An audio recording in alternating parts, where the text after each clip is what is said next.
यदि किसी व्यक्ति को कुछ पैतृक संपत्ति प्राप्त होती है लेकिन वो पुरुषार्थ नहीं करता तो निश्चित रूप से वो संपत्ति कुछ दिन में धीरे धीरे समाप्त हो जाएगी। लेकिन यदि कोई व्यक्ति अपने जीवन को समृद्ध बना लेता है और अपने जीवन का एक लक्ष्य, एक दिशा सुनिश्चित कर लेता है और उस दिशा में कार्य करता है, तो यदि उसके पास किसी चीज का अभाव भी है तो वो अभाव नहीं रहेगा और वो अपने आप को हर स्तर पर समृद्ध बना लेगा।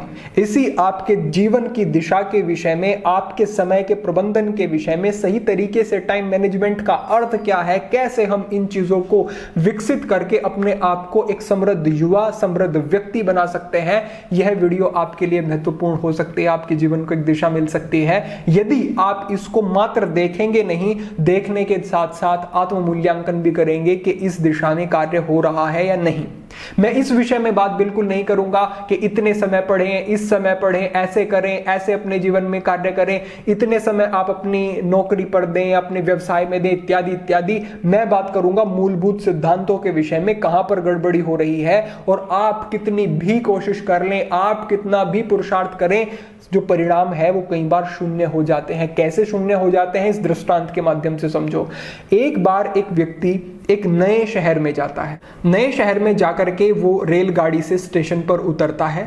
स्टेशन पर उतरने के बाद वो स्टेशन से बाहर आकर उसने देखा कि यहाँ से जिस गंतव्य पर मुझे जाना है, जो मेरी मंजिल है, वहां तक जाने का जो डिस्टेंस है, जो दूरी है, वो काफी है, इसलिए मुझे किसी साधन की आवश्यकता होगी। वो एक व्यक्ति के पास जाता है जो कि टैक्सी चालक था, उसकी अपनी एक टैक्सी थी। उससे बात करता है कि तुम कितना धन लोगे मुझे वहां तक पहुंचाने के लिए। तो वो अपना एक जायज था धन बताता है, जितनी उसकी आवश्यकता थी, जितना वो कर सकता था, वो उसके साथ मोल भाव करता है। वो कुछ और कम कर लेता है, लेकिन वो व्यक्ति बड़ा कंजूस था और वो कहता है कि नहीं नहीं, ये तो बहुत ज्यादा है। वो उसका पारितोषिक उसे देने के लिए राजी नहीं होता और उसे छोड़ करके दूसरे के पास, तीसरे के पास जाता है। लेकिन सभी व्यक्ति जो भी उसे धनराशि बताते कि इतना लगेगा वहां तक जाने का, वो उससे संतुष्ट हो जाता और वो कहता है कि मैं तो अपने आप ही चला जाऊंगा।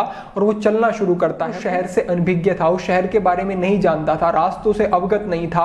और वो जब अपने आप चलना शुरू करता है तो बहुत दूर तक चला जाता है, जाता है, जाता है। अब उसे लगता है कि अब तो बहुत ही ज्यादा समय हो गया, अब तो घंटों हो गए हैं, मैं चल ही चल रहा हूं, लेकिन मुझे अपनी मंजिल कोई दूर दूर तक भी दिखाई नहीं देती जैसा मुझे बताया गया था। वो किसी से पूछता है कि ये यहाँ इस पते पर मुझे जाना है। वो कहता है कि ये पता तो आप गलत दिशा में आ गए, ये तो आप बहुत दूर आ गए। कि मैं स्टेशन से आया हूँ, कि स्टेशन से तो आप बहुत दूर आ गए, अब आपको 2 गुना चलना पड़ेगा। इतने में वो गाड़ी वाला पीछे से आता है जिसकी टैक्सी के लिए वो बात कर रहा था। आकर के वो उसके पास में जब उसे देखता है तो रोकता है कि आपको तो उधर जाना था, आप तो उल्टी दिशा में जा रहे हो। वो बड़ा ही शर्मिंदा हो जाता है। वो कहता है कि मुझसे गलती हो गई, मैंने आपको वो पारितोषिक नहीं दिया जो कि आपका जायज था। मैं अपने से चलना शुरू किया और बिना मार्गदर्शन के चलना शुरू किया। मैंने मेहनत तो बहुत की, मैं चला तो बहुत परिश्रम से, मैं तो तेज तेज चलने की कोशिश कर रहा था, मैं तो भार भी उठाए हुए था अपने सामान का, लेकिन फिर भी कोई लाभ नहीं हुआ। अब वो कार चालक से कहता है कि मुझे वापस वहां छोड़ दें जो मेरी मंजिल है। तो वो कार चालक कहता है कि अब तो बड़ा मुश्किल हो जाएगा, अब तो आपको 2 गुना देना पड़ेगा। अब वो क्या करता, वो थक चुका था, भूखा था। अब वो कहता है कि चलो मैं 2 गुना पैसा ही देता हूं, लेकिन मुझे वहां छोड़ आओ। अब ये क्या हुआ, इसको आप देख सकते हैं। जितना पैसा उसे पहले देना था उससे वो 2 गुना अब दे रहा है। जितना समय पहले लगना था उससे 2 गुना समय अब लग रहा है। ऐसा क्यों हुआ? क्योंकि उसने सही दिशा का चुनाव नहीं किया, क्योंकि उसने सही निर्णय नहीं लिया।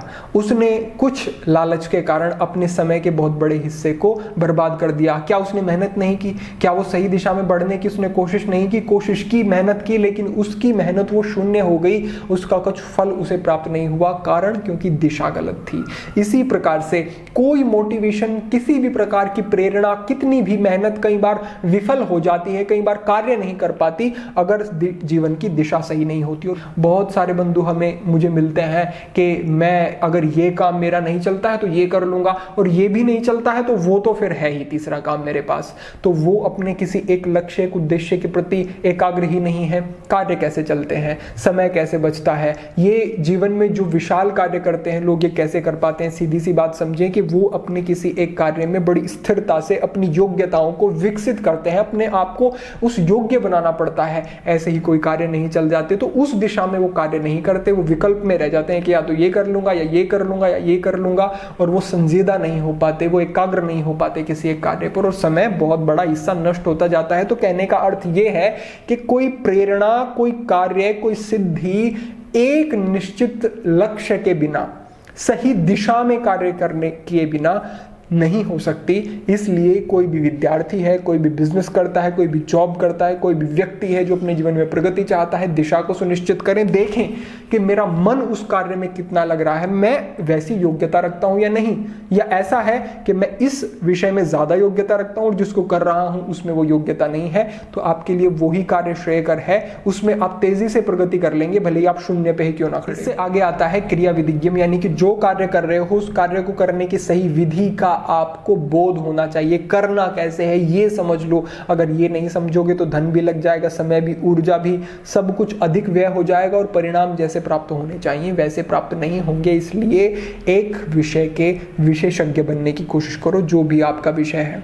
व्यक्ति कहता है कि व्यवसाय नहीं, व्यक्ति कहता है कि हमारे पास कार्य नहीं, हम बोर हो रहे हैं, हमारे पास हमारा टाइम नहीं कट रहा है, इस तरीके के शब्द भी प्रयोग करते हैं व्यक्ति। तो कैसे हमारे पास इतना समय हो सकता है कि इतना अमूल्य जीवन जिसमें करने को इतना कुछ है वो हमें भार लग रहा है, या फिर उसका हम सही से प्रयोग नहीं कर पा रहे हैं, क्योंकि हमने अपने जीवन को, अपनी योग्यताओं को नहीं देखा, किसी एक कार्य को पकड़ के उसमें अपनी विशेषज्ञता को बनाने की कोशिश नहीं की, कार्य की सही विधि को नहीं जाना, जिससे कि समय भी अधिक लग गया, हम हताश हो गए, निराश हो गए। तो कार्य को करने की सही विधि हमें पता होनी चाहिए। इससे आगे अगर मैं बात करूं तो आप ऐसा समझें कि समय के महत्व को समझना है।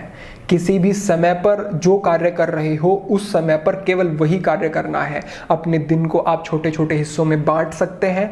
आप इतना समय मुझे अपने मनोरंजन आदि के कार्यों में देना है, हालांकि कार्य ही मनोरंजन हो जाए तो श्रेष्ठ है, लेकिन फिर भी अगर स्वस्थ मनोरंजन, कोई खेल आपको पसंद है, थोड़ा खेल रहे हैं, कुछ व्यक्तियों को योग इत्यादि करने का भी बड़ा शौक होता है, कुछ व्यक्तियों को अन्य प्रकार के व्यायाम करने का बड़ा शौक होता है, तो उसको आप दे सकते हैं। जब पढ़ रहे हैं तो पढ़ रहे हैं, जब अपना कार्य कर रहे हैं, व्यवसाय कर रहे हैं तो वो कर रहे हैं।